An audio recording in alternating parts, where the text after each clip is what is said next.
எனவே தமிழக வாழ்வுரிமை கட்சியின் சார்பாக நாங்கள் ஒரு கோரிக்கை வைக்கிறேன். மாண்புமிகு முதல்வர் அவர்களே, இது போன்ற சம்பவம் நடக்கக்கூடாது.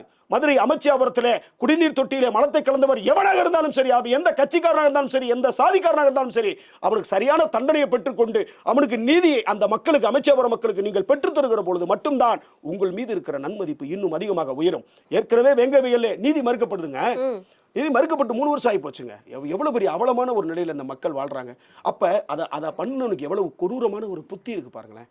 இன்னைக்கு இருக்கிறோம், அடுத்த 1 மணி நேரத்துல நீங்களும் நான் உயிரோட இருப்போமானே தெரியாதுங்க. வாழப்போற வாழ்க்கை கொஞ்ச நாளுங்க. இந்த கொஞ்ச நாள்ல கொஞ்சமாவது அறத்தோட வாழணுங்க. நீங்களோ நானோ இந்த அரசோ ஆட்சியாளர்களோ எவனுக்குமே மனிதாபிமானம் இல்லை.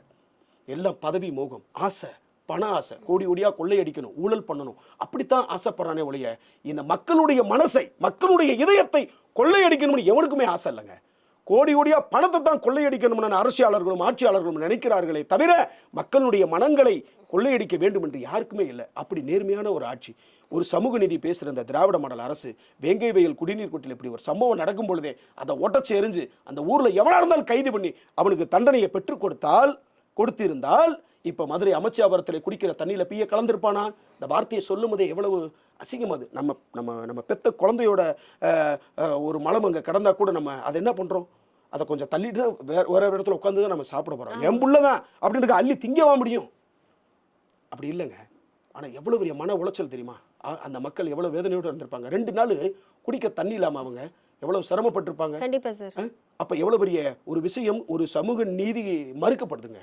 அப்ப சமூக நீதி ஆட்சி சொல்லுகின்ற திராவிட மாடல் அரசு இந்த மதுரை அமைச்சியாபுரம் சம்பவத்தில் அந்த குடிநீர் தேக்க தொட்டியை உடைத்து எரிஞ்சிட்டு அதை அந்த அந்த அந்த சம்பவத்தை எவர் செய்திருந்தாலும் சரி அவனை பிடிச்சி உள்ள போடணும்.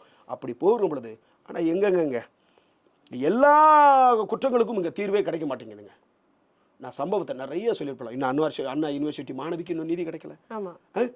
வேங்கை வயல் பிரச்சனைக்கு நீதி கிடைக்கல. திருப்பவனம் அஜித்குமார் அடிச்சு கொண்டாங்க அந்த காவல்துறை அதிகாரி இப்ப எங்கே வேற ஏதாவது ப்ரொமோஷன்ல இருப்பான். அதே எடப்பாடி கேடுகட்ட எடப்பாடி ஆட்சியில் தூத்துக்குடியில 13 பேர் ஸ்டெர்லைட்டுக்காக போராடின நாயசுர மாதிரி சுட்டு தள்ளுச்சு. அவங்களுக்கு நீதி கிடைக்கல. இவங்க வந்தால் திராவிட முன்னேற்ற கழகம் நாங்கள் நீதியை பெற்று தருவோம்னு சொன்னாங்க. ஐயா, உங்க மேல நம்பிக்கை வச்சிருக்கோம். மாண்புமிகு முதல்வர் அவர்கள் மீது நம்பிக்கை வைக்கிறோம், பெரும் நம்பிக்கை. அதனாலதான் அவர்களுக்கு நாம் வாக்களித்து அவர்களை நாம் வெற்றி பெற செய்தோம். அப்ப யாருக்கும் எந்த விதமான நீங்க வீடு, நிலவு, வளம் எதுவுமே கொடுக்க வேணாம். ஒரு சுயமரியாதையோட ஒரு மறு வாழ்றதுக்காக எங்களுக்கு அனுமதி வேணும்ல.